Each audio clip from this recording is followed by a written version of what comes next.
Winnicott, how's it going? We're so happy to be back with you to wrap up the week after April break. And what an awesome week it was. But now, it's time to get down to business with a very serious question.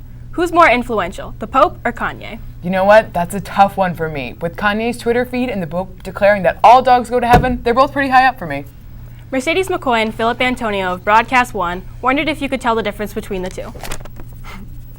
Twitter has exponentially risen in popularity in the past 10 years, and many of us use this social app for our entertainment. Although Twitter seems legit, there are many fakes who reside on this app, people who pretend to be someone they're not. These people are referred to as catfish. Not surprisingly, there is a popular show on MTV called Catfish, in which victims of catfishing are interviewed. In an attempt to bring this effect of catfishing to Winnicott and to show how easy it is for someone to appear as someone completely different, we will show you tweets of two very influential people, Kanye West and Pope Francis. We'll let you decide who is who. Pope or Kanye? I'm not a rapper. Who said it? Kanye. Ding ding ding. I'm not a rapper. Pope or Kanye? Kanye. It's true. I'm not a rapper. Pope or Kanye? Who said it? I don't care. You don't care? I'm not a rapper. Pope or Kanye? I think human beings can create utopia. Pope or Kanye? It was Kanye. Corruption is a cancer on society.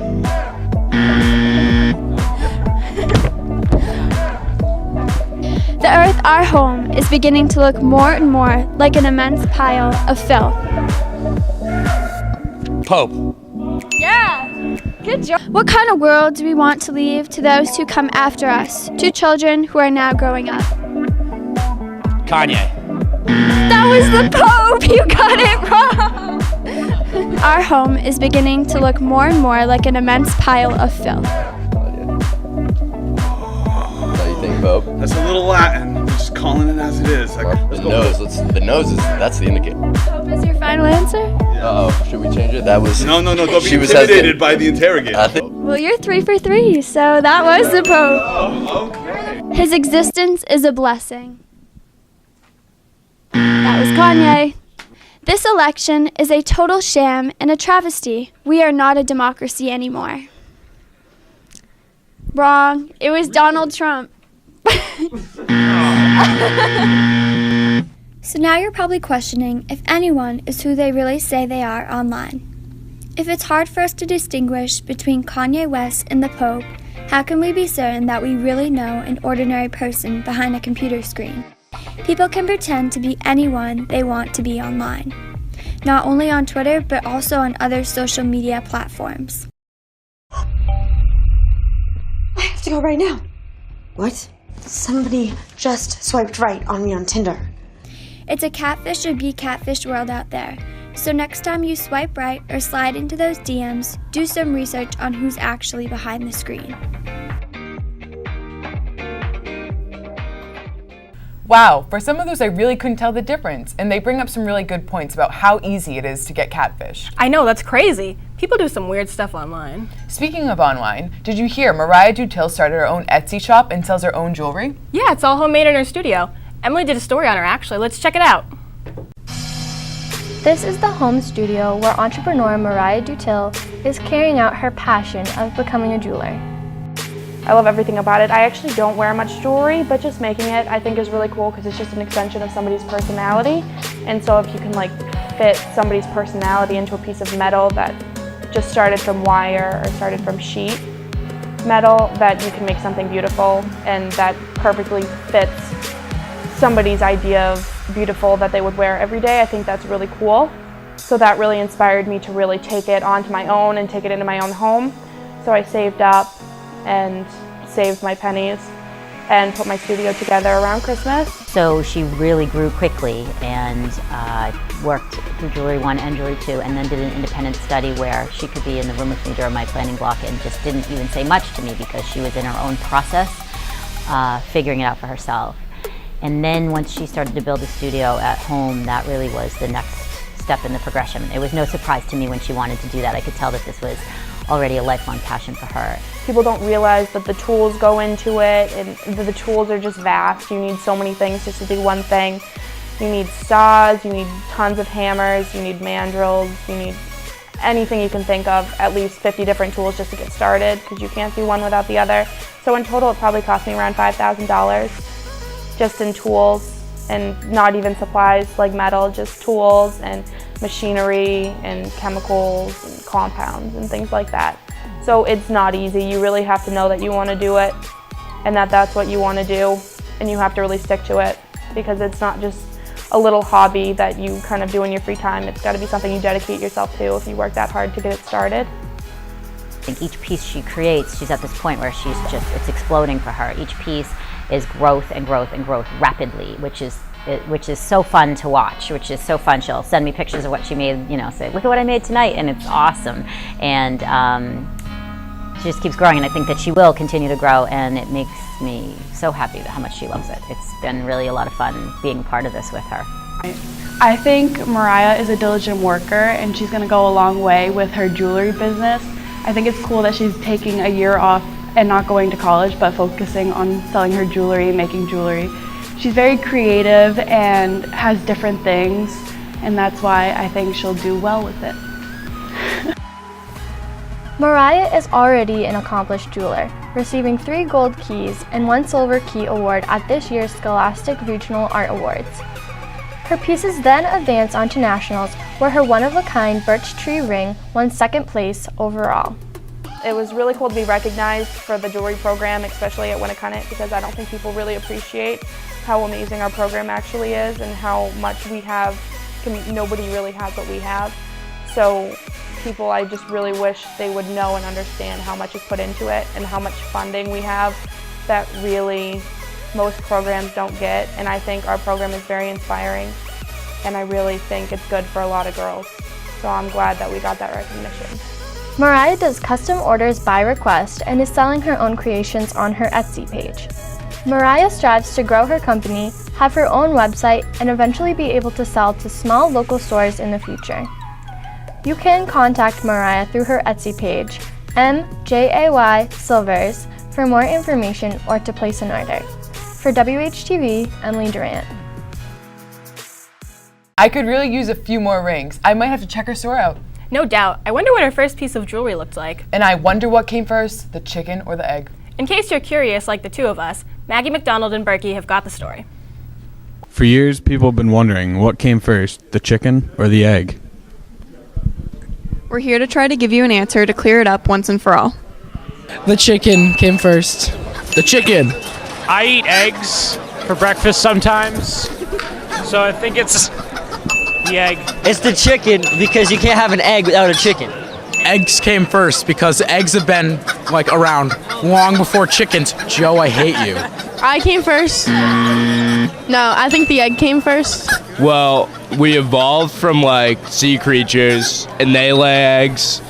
So there had to be an egg somewhere first for the sea creature to come out, and then the chicken came, but from an egg. So the egg.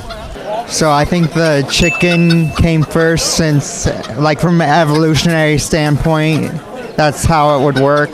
There can't be an egg without a chicken. Well, first, science, Darwinism. One of them had to come from a fish or something. So the fish evolved into a chicken at some point, and the chicken laid the egg. So the chicken, that's what came first. Of these 9 students, which were correct? A far descendant of the chicken is a prehistoric species called Archaeopteryx. This Archaeopteryx is a descendant of dinosaurs. Due to common evolution, all birds have somehow come from their species. The closest relative to a chicken is this one. It's called the red jungle fowl. There's the female and there's the male. It's not a chicken, even though it looks just like it. It's genetically different enough to be considered a different species altogether. Through artificial selection, not natural selection, humans bred these guys about 5,000 years ago. At one point, jungle fowl eggs created a chicken. So the chicken had to come from the jungle fowl egg. I've heard Mr. Croto's answer, and I respect Mr. Croto as a teacher.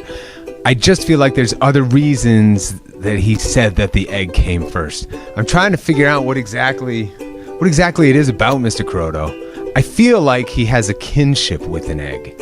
And I'm not sure exactly what it might be, the way he carries himself, might be his tone of voice. I'm not sure, but I think that's why he went with it. And the biology stuff, it's beyond me. What I do know is the answer to the question, why did the chicken cross the road? Do you know?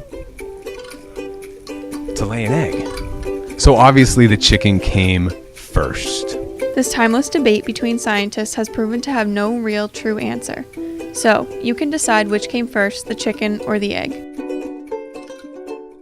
The Chem Free Committee sponsored a competition this year for students to design the t-shirt that this year's graduates will be given. 11 seniors submitted designs this year, the most the competition has ever received. The winner of this year's competition is Amy Knowles. We caught up with Amy and asked her about her winning design. I kind of wanted to make it so that everyone liked it. I didn't want to make it like too girly or too boyish. When I designed this, I was thinking about things that came in force, because I wanted to add the 216 into it. And I thought of a compass because Chem-Free's kind of about like exploring and going on a trip the last time with your class. Congratulations, Amy, and thanks to everyone who participated. Wow, senior year has seriously flown by. I know, a lot has changed since we were younger. Some of us a little and some of us a lot. Michael Fiacco, a junior here at WHS, has gone through his fair share of hardships battling cancer as a young boy. But since then, he's made a full recovery. Amanda Burgon and Freddie Shockey have the story. This young man right here goes by the name of Michael Fiacco. Some of you may know him as the funny, outgoing guy he is, playing golf in the fall and basketball in the winter.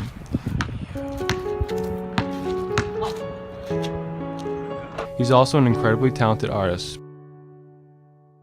But Michael's story is quite different from most teenagers. When he was about 2.5 years old, he was diagnosed with pleuropulmonary blastoma, a rare type of childhood lung tumor that begins in the chest and grows as normal cells change and grow uncontrollably. I was born in New York. I was raised there for about 2 years. Then we moved to Boston. Well, not moved to Boston, I was in Boston, but my family moved to Newburyport, Massachusetts, and then I moved here in 3rd grade. I was diagnosed around 2.5 years old. We went to a hospital in New York, but my parents felt that they weren't helping me enough, so we just packed our things, went to Children's Hospital, which is like a renowned, known hospital, one of the best in the world, and I was there for about a year. I mean, there wasn't much to do. A lot of nurses were very nice. They like keep you occupied. They have clowns that come in, make you happy. There's like art centers, that's why I like to draw. There's a lot of art centers. There were arcades, like mini arcades that you could go to. That was pretty fun. And yeah, they always kept you occupied one way or another. So the hospital has this thing called Make-A-Wish. They give children the opportunity to make any of their wishes come true. And so a lot of sports teams are involved in the hospital, especially like the Red Sox. So I went to a few of the events like the Beckett Bowl where like they brought a bunch of like kids who are cured from cancer to go bowl with the Red Sox people. That wasn't my Make-A-Wish, but a lot of fundraisers have to do with sports people, bring everyone there to meet the people and raise money.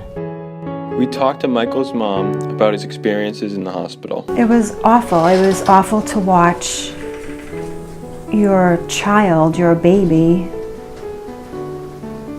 in pain. He was sick, and as a parent, you want nothing more than to protect your kids.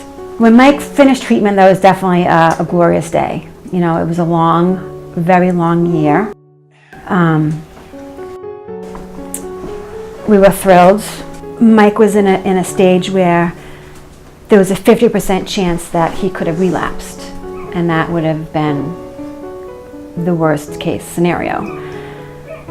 But as the 18 months passed, our comfort level grew, and after every year passes, our comfort level continues to grow.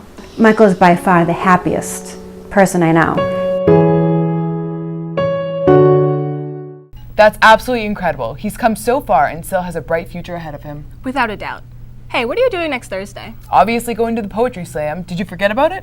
No, just checking. But why don't you fill in the people that don't know what's going on? Senior Meredith Maloney, president of Winnicott's Writers Club, has organized a Poetry Slam set for next Thursday, May 12th from 6:30 to 8:30 p.m. There will be light refreshments provided, and the winner and runner-up will get some awesome prizes. Everyone is encouraged to participate and attend the event. If you would like to participate, you can email Meredith on her school email address. Unfortunately, the time has come for us to head out. It's been a pleasure as always, Winnicott. We'll see you next week. Bye!